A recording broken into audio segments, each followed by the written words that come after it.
Mario Galaxy was and still is one of, if not the best collection of Mario games ever released. Super Mario Galaxy 2 specifically is a masterpiece for its time, it being released in May/June of 2010, making an astounding 16 years old soon. And with the release of its movie soon, I figured that I may as well replay it with an 100% file to get a full experience before it releases. In comparison to other more recent Mario games, such as Super Mario Wonder, in my opinion, this game is incredibly good. For the time, this game had some of the most beautiful original soundtracks, such as Hytale Falls, which in my opinion is the best song in the game. It also has some of the best graphics for its era, not to mention the movement and how polished the game is overall. 100% in this game is a must, and I'm going to see if this experience compares at all with the movie releasing soon. I did play on Dolphin Emulator due to me not having a capture card, so if any movement or motion controls suck, it's because I was using keyboard and mouse for World 1 to 2, and an Xbox controller with primarily the G-pad for motion controls, which was an incredibly stupid idea. Side note, this video has released later than the movie, don't worry I know, but it's because when I finished the recording it cut extremely close, like extremely, so make sure to stay for that, and subscribe for more. For the first star in the game, this essentially just provides a tutorial into the game. It's nothing special, but it does showcase features like Starbits and Comet Medals. Starbits are essentially currency, and honestly, these are the bane of my existence and the reason this video took extra long. In each world there is one Hungry Luma, each requiring Starbits which go up and up as you progress. For example, in World 1, you may require 700 Starbits, but in World 3 you require 1200. This scales up as you go through the worlds, and in total, for each Hungry Luma, you need a whopping 8,200 Starbits total just to unlock those galaxies. It's also not to mention that the final level requires you to deposit 9,999 Starbits into the Bank Toad. This was the decider of the challenge, and thankfully, with the use of Melting Monster 2, all was well. Comet Medals are a collectible required to spawn comets. They're essentially just hidden but not exactly hard to find for a returning player. Despite my last playthrough being over 3 years ago, there's more on these later though. The third star in the game introduces the first of the many power-ups in the game, where you unlock the green dinosaur himself, Yoshi, which does make an appearance in the movie, fun fact. Yoshi is extremely overpowered, having the ability to flutter and eat almost any enemy. You can also cling to these flower hook things. I don't know, but that's not why he's overpowered. There's an exploit in the game which allows Yoshi to infinitely flutter with a perfectly timed crouch at the peak of his flutter, and then a reflutter afterwards. If you're a pro, you can use it anywhere. Like, look at this strat, bro. Too bad I'm kind of a noob and didn't abuse it too much. You can use infinite flutter for either momentum or vertical height, as shown on screen. Other than that, this level serves as a great introduction to the many additions featured in this game. Yoshi Star 2 level introduces more functions to Yoshi's eating pile, with the ability to spit spines out to break cages and such. It introduces the boss, King Lakitu, who really isn't that hard, but due to my incapability on keyboard, I almost died. At this point I realised a big problem with this game. The reason I actually gave myself this huge time limit is because of cutscenes. This game is absolutely littered with unskippable cutscenes. For example, when Mario collects a star, he does the ba ba ba ba ba ba da da da da da da da da. He flies back to the ship and does the da da da da da da.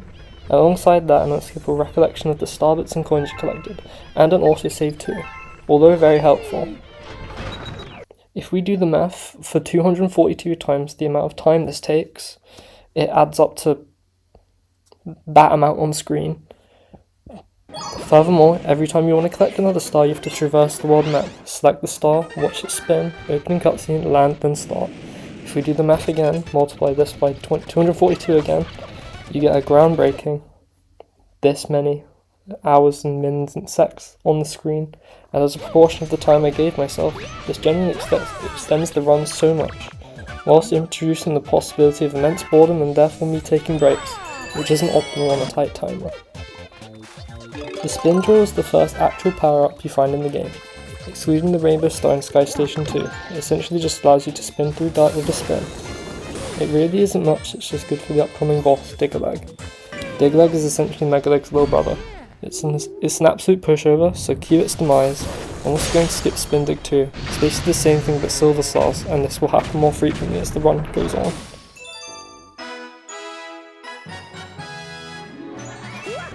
Right side down introduces the Firefly minigame, the spin-off bomb minigame from Galaxy 1.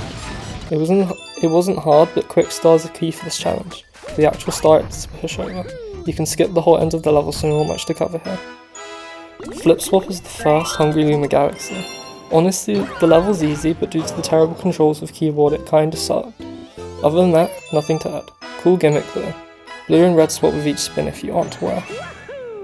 Fluffy Buff is probably the best galaxy in the game. With the introduction of the Cloudflower and Coin Hungry Lumas, it makes up for some amazing gameplay due to the Cloudflower's ability being useful for exploration. There's a big skip here, but I needed the Comet Medal so I don't use it. The end greets us with the Chimp, who isn't really worth talking about because his challenges are really easy. Onto the secret star, the requirement of 100 coins isn't hard unless you're using a keyboard with no notches and completely suck with keyboard and mouse. Me. Otherwise the level is pretty free. For the first Bowser Jr. Galaxy, first main boss of the game, it really isn't that easy.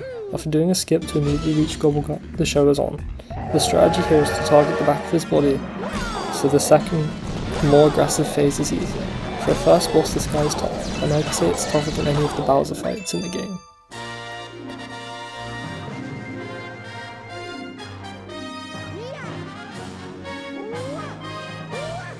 For Puzzle Plank, it's really forgettable in my opinion.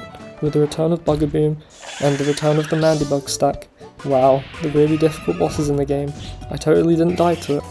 This level is easy, at least it gives us the world map. Yeah. Hytale Falls is probably the best galaxy in the game as well. Hytale Falls is impossible to hate. With an amazing song and a sick design, you're in for a treat. It also serves as the introduction to Yoshi Power, in the form of the Dash Pepper, essentially making Yoshi have the ability to run on water, up walls and on land at extreme speed. This level is so fun, and replayability is guaranteed. I'm not going to mention the Secret Star, as it completely sucks compared to the rest of the level, but at least the enemies are really cute. The Chimp Stomp challenge is very easy. I cleared it with almost 5,000 score above the par, and he's clearly not the greatest rival ever. Onto Boulder Bowl. With the introduction to the Rock Mushroom, this level's another bang. The only thing special is the boss, which honestly isn't hard, but damn do you feel like a god when you spank it to death. That sounds a lot funnier, but it's really not. For Wild Glide, I'm using a D-pad for motion controls, and it's cooked, along with the motion controls being buggy due to the controller unsurprisingly being an unintended device to replace a remote. Wow, totally shocking. Anyways, this was kind of easy, but dang, the races are gonna suck. Cosmic Cove is very chill, the music is very nice, but the levels are super boring. Atmospherically, it's probably one of the best in the game, but the gameplay is such a yawn. This goes for both galaxies, the Secret Star. Lava Lair is the first Bowser level in the game. This one's a piece of cake, with just a few skips and big jumps and then the boss. Every Bowser boss fight in this game is like free, even more free than Bowser Jr. somehow, due to Bowser having an extremely limited moveset, only including meteors and punches and then fire breath, but still lacks a challenge. It's kinda disappointing really, but at least Bowser Jr. is unique in some way. At least now we have to start World 3, probably the most memorable world in the game.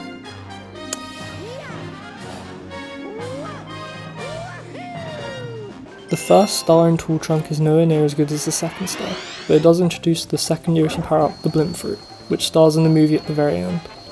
It's a cool gimmick, with a big blue Yoshi which floats like a balloon, but who said Infinite Flutter can't do the same? Tool Trunk 2 is a classic, with a huge slide with classic Super Mario 64 music to close it off. Pure nostalgia here, the most fun I've had during this challenge probably. Cloudy Court definitely isn't comparable to Tool Trunk in any way. However, this level does play a crucial role in progression, featuring the introduction of comets, and with more on those soon. The Secret Star is easy and introduces cosmic clones, essentially just copies of you which follow you and don't like you very much. The main star introduces wind, which is pretty self-explanatory, with good music as well. With the introduction of comets, they are incredibly important in this game, providing some of the fastest but also more challenging stars to collect. Comets come in lots of variants with 6 in total, including Daredevil comets, Speedrun comets, Faster Foe comets, Cosmic Clone comets, Romp comets, and Purple Coin comets, each of varying difficulty on varying levels. Daredevil comets are just the normal level with 1 HP instead, except Boom Bunker where the level slightly changes. Speedrun comets are just the normal level but faster with clocks around to increase the timer, or without clocks and just a fast completion. The Faster Foe comets are exclusive to Beat Block and Twisty Trials, I think, which makes foes alter slash change faster. Feel free to correct me if I'm wrong. Cosmic Clones are essentially just a portion of a similar level with clones chasing you, usually mixed in with a speedrun. Romp comets are just defeating a certain number of enemies in a given amount of time. And Purple Coin comets are just collecting 100 purple coins in a given time period overall for the star. It also has probably the best music in the game. Comets spawn based on the number of comet medals collected and spawn in an order based on the stars you've collected. I'm lacking detail because honestly researching all that sounds very painful, but yeah. Okay, now I'm going to do a comet cleanup, which includes the shadow lining, which is an integral part for most comets. This allows all purple coins and Cosmic Clone comets to spawn, whilst being extremely easy because it's the first one. For Tall Trunk Comet, it's not extremely hard, but it's very satisfying to smoothly collect almost every purple coin in your tracks. The glaze is unreal, but everyone would agree this is a valid glaze. I'm going to skip Yoshi Star, Spin Dig, Puzzle Plank, Sky Station, Boulder Bowl, Flip Swap and Hightail Falls, as all of them are pretty easy without much to say. Haunty Halls introduces the Bulb Berry, which is the third Yoshi power-up, otherwise it's not really that important. Haunty Halls 2 is also really easy, because it's super fast with long jumps. The Comet was also extremely easy because it's just the same star but with Cosmic Clones. Freezy Flake has the Chimp Challenge, which involves just skating and running into these weird green guys called Gummets. Who the heck named these guys? Anyways, really easy as per, greatest rival by the way. Bowser on Ice was trivial, at least the fireball tech is cool, where you can spam crouch and spin to infinitely fire them. Sabetti is also really easy, I don't know why I died twice, but the rest of the level is completely filler. Rolling Masterpiece 1 was okay, because there isn't a time limit on your butt the whole time, while the Rolling Masterpiece Comet went terribly, from getting stuck against walls to complete motion control failure due to the inability to go backwards for half the time I spent playing it. However, honestly it's my fault for using a D-pad, but hey, the level's over. After 2 game overs, 2 minutes is crazy for this level I must add. Fearsome Fleet is the second Bowser Jr. level. It has probably some of the best music in the game, but this level is kind of slow paced and it mostly just consists of Yoshi spitting out bullet bills. I did some cool infinite flight attack, which was pretty sick. Mega Hammer is pretty easy too. Am I noticing a theme yet, where every main boss is just a pushover? Yeah, it doesn't change for the rest of the game, but the gimmick is cool.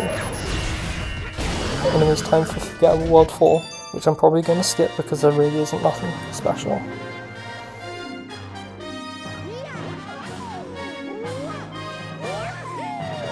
For Supermassive Galaxy, it actually plays a little cameo in the movie, appearing for probably like 5 seconds total.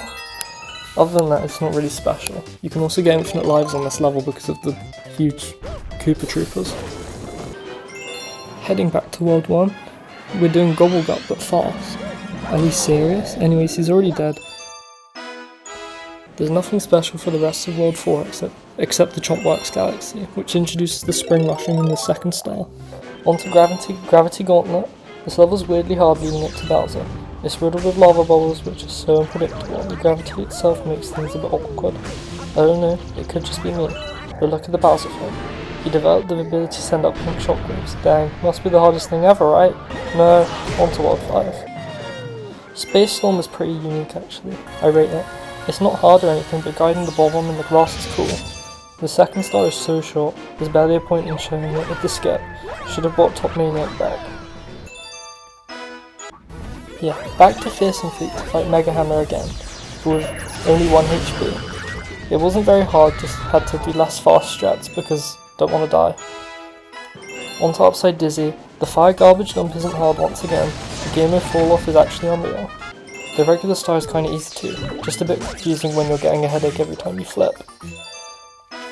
On to Boo Moon. This galaxy is so disappointing because of its second star. The first and secret star is super easy, but Haunting the Howling Tower sucks. The one level which uses the Boom Mushroom, by the way. What a waste of such a unique power-up. This is a weirdly difficult level because the movement sucks as well. Another Gearmo spawned in Space Storm. The top minis are actually the most annoying part of this star. They're the real difficulty. And talking to the Gearmo also, somehow. Squizzard doesn't even deserve the boss status. This is Mandibug's stack level inferiority. The second star is also easy just to rip off Sandbird. This makes me realise just how easy this game is in comparison to things like Super Mario Sunshine and the Galaxy one. I'm not even going to mention the comment, you get the point, Squizzard is very free. Shiverburn is essentially the spin-off Freeze Flame for this game, with a cool skip at the beginning and some technical deaths after Prince Picanto got rocked by a few coconuts. Yeah, there's also a chimp minigame, but you know who wins this. Boom Bunker is probably my favourite boss in the game. The use of the Cloud Flower for elevation against the Titanic Tower emulates some good uses of your resources, I must say. However, it's still very easy. On to the last world, World 6. Multi-Monster immediately starts off with the chimp, but instead of a normal game, it's a bowling game. It's also super easy, so there's no point really showing it. Multi-Monster 1 is also super good, with amazing music and amazing uses of the unique lava monsters. Rotspot is also super fun. For Multi-Monster 2, I'm incredibly traumatized. After all of the bits grinding, but is it really fun? Yes. We basically have time trials from Mario Kart Wii at home. Who could possibly hate it? Clockwork Ruins is such a slog. I don't even want to show this level. It's so slow and doesn't even work half the time. And getting the first 30 coins for the Hungry Moon is such a pain. Just for the start to only take one triple jump. The main star is also boring, with just repetitive platforming and slot. Riding the wheels is cool though. Back to Boom Bunker for a comet. This comet decides to change half the level, but it actually challenges you for the first time. With the addition of a purple poison lake instead of the spinning part, the main boss also isn't bad, but just very careful. It's super easy. For the comet at Clockwork Ruins, it essentially just requires getting 100 purple coins. It's not even hard unless you're impatient. Despite having 5 minutes, I decided to go as fast as possible to prevent boredom. I'm stupid, but I eventually won.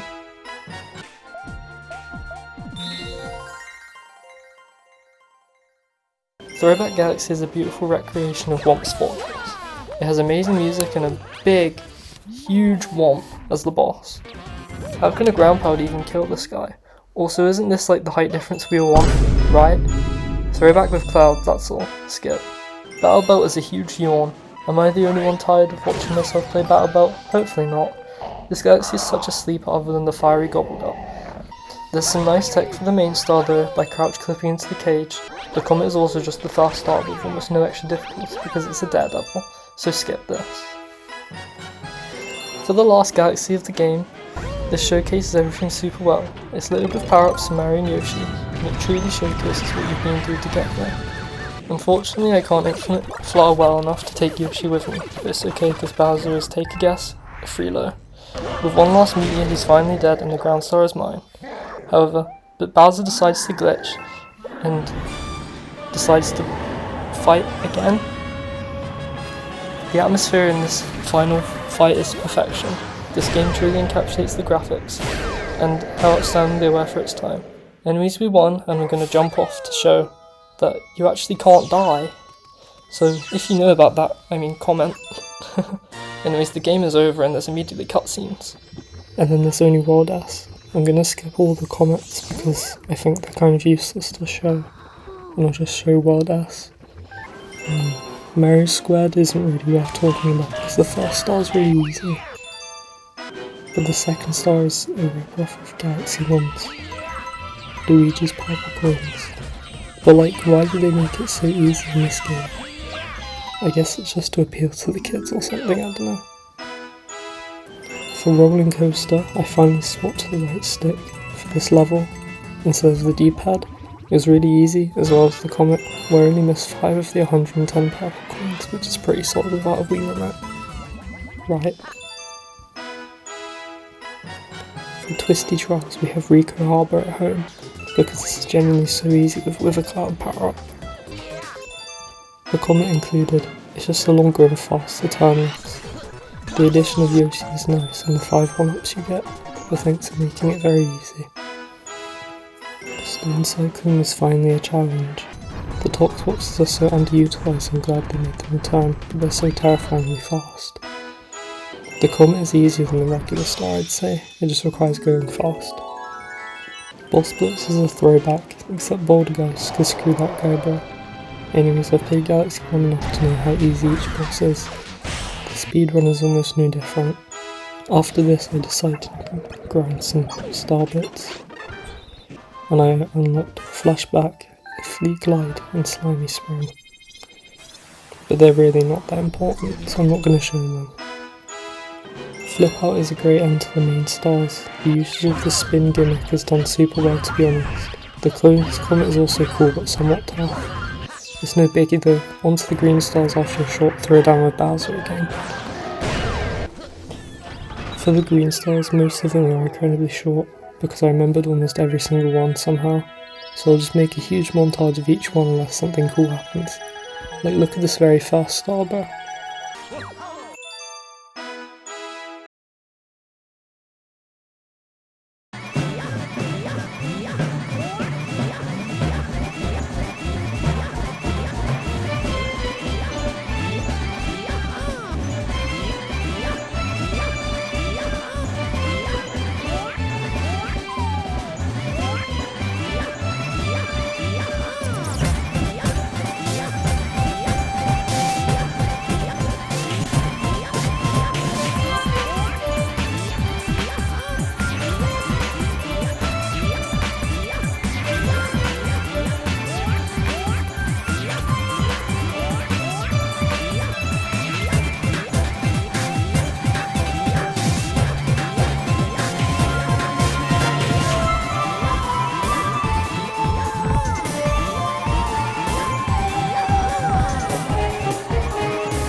For Grandmaster Galaxy's first star, in comparison to the perfect run, this feels like a regular level, to be honest, despite having only played it once before this because I was barely like 12 years old and incapable when I first played the game. The hardest part is probably the end, since you can choose the flip panel and pull star part, thank goodness for that. After this I decided to bit grind more. With such little time left, this was incredibly stressful, having to get over 6,000 star bits, which almost took an hour, leaving me with slightly over 1 hour to do the perfect run for my first time ever, right before the movie released. For the perfect run, the start is deceptively hard when you don't know how Yoshi takes damage the first time. Additionally, the introduction of the chopper guys makes it a lot harder. Skipping the next part and the cloud part, as they are no different.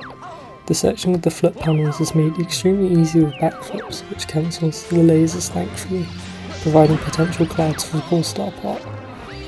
The pull star part is also deceptively hard, but you can skip lots by using momentum to go in the air to skip everything. I only died here once, thankfully. Into the last section. It's really not too bad. You just have to kill the final hammer brain and crouch to dodge every boomerang. I didn't die here at all when it's over. I finished at 12:10, leaving with 50 minutes until the release. This playthrough was amazing and hopefully refreshed my game knowledge in case of any references.